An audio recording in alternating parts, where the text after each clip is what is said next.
konflik agraria yang makin lama makin tinggi di era Pak Jokowi. Padahal Pak Jokowi berjanji untuk membagi-bagi tanah tuh, dan itu nggak terjadi. Itu juga yang terjadi di Rempang tuh. Rempang adalah wilayah yang sebelum Indonesia merdeka udah dihuni oleh masyarakat Melayu. Tiba-tiba atas nama hak negara untuk membagi-bagi tanah itu, masyarakat itu digusur tuh. Dan agak mengherankan Pak Mahfud itu bersikap apologi. Ini kan kata Pak Mahfud, kan saya baca di koran.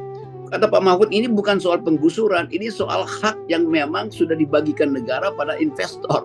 Lalu orang bertanya, investornya siapa? Ternyata investor dari Cina itu kan. Itu menimbulkan lagi iri hati itu. Masyarakat Melayu dari 1834 udah ada di situ. Investor Cina 2024 baru mau memulai investasi di situ karena kebutuhan Indonesia akan modal asing kan. Jadi di dalamnya ada problem yang mendasar.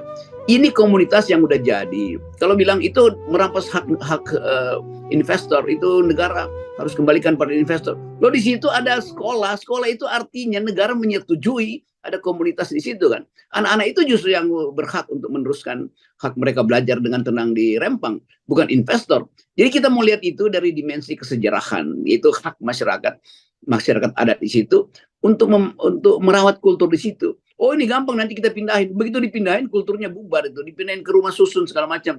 Jadi yang kita sebut sebagai keadilan sosial dan martabat manusia, kemanusiaan yang adil dan beradab itu nggak diperlihatkan.